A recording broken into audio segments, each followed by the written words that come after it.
County Executive Anthony Picente on the line right now. There seems to be some movement out there. The New York State Senate is looking to maybe make some changes to the deal with the Oneida Indian Nation. And certainly, Tony Picente, the county executive, is against that. I assume that's the case. Tony, good morning. Good morning. How are you? I would assume that you are against any changes to the agreement. I am. I mean, we've gone through this. You know, we went through this a little bit last year, and it seems to be resurfacing again because it didn't move the way it should have, or the way they wanted it to last year. It went through the Assembly, but not the Senate. So they picked up the mantle again, or the hammer again, and are trying to move this issue once more. And I've been consistent on this all along. We came to an agreement in 2013.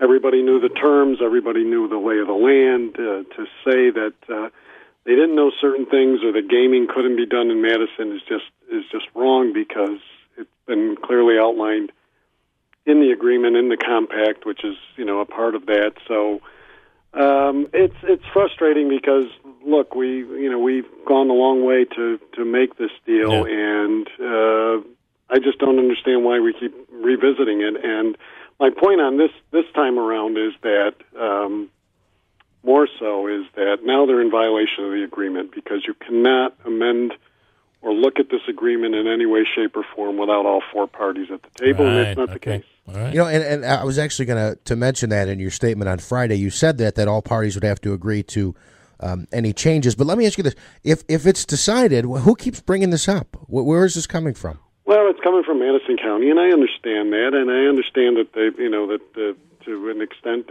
maybe some of them are frustrated in terms of what, they didn't understand in terms of the agreement or what's being presented. But they're looking at this a lot differently, or quite differently than the other communities that have gaming, because they're looking at being a host community in terms of the gaming that has taken place in other regions around the state that the governor established a couple of years ago through referendum.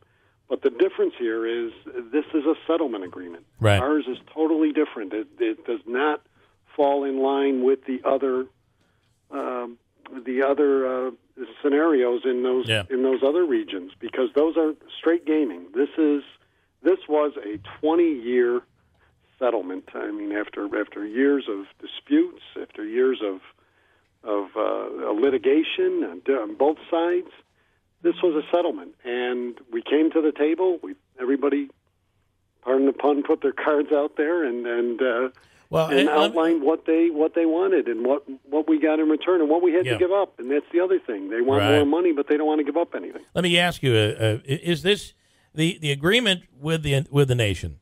You say it was a settlement. Is it a legal settlement? Would it be considered a settlement? Because if that's the case, I don't know how it could ever be changed. I mean, you have an agreement here.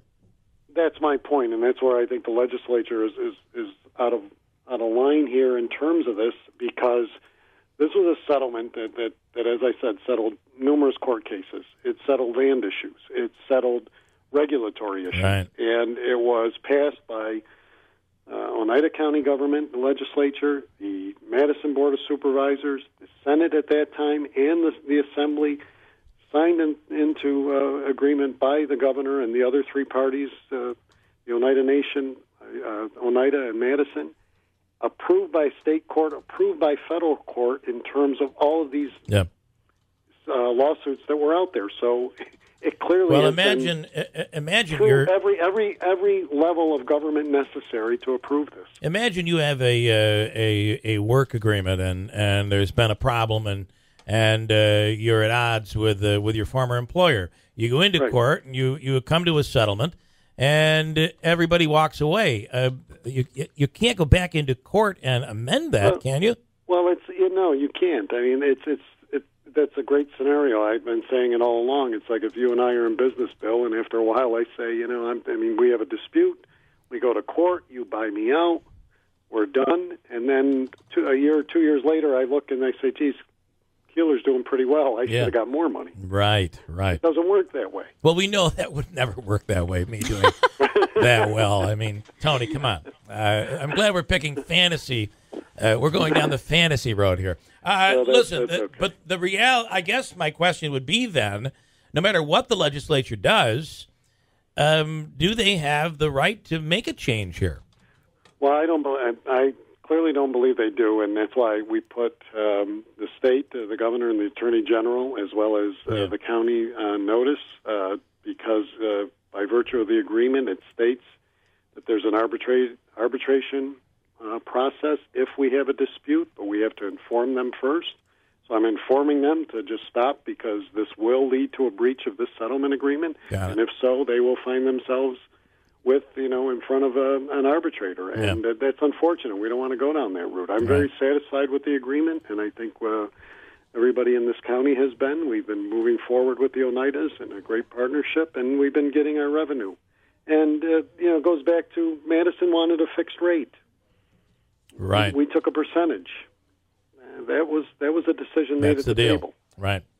Okay. Very interesting. And listen, I mean, there's a lesson here, I would think, for all municipalities, and that is that whenever you get involved in these things, you want to make sure you have the proper attorneys on staff to make sure you know what and clearly understand what you're getting yourself into when you enter into an agreement, right? It's just crazy. I think, look, everybody there's a question here. This had been a long time dispute, so there were clearly issues all around this issue, or all around this settlement that encompassed everything, and everything was pretty clear in terms of what could and could not be done in terms of the agreement. So, our attorneys understood it, and the Oneida's attorneys understood it, and I know the state's attorneys understood it. And I don't know why it didn't resonate with Madison, or if it did, and they just wanted to see that with these other scenarios now.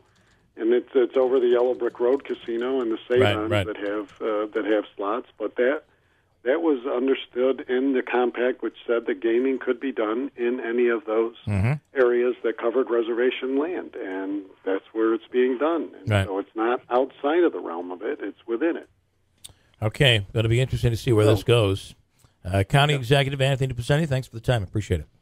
Always good to be here. Okay, here's Kristine with an update. 8:50.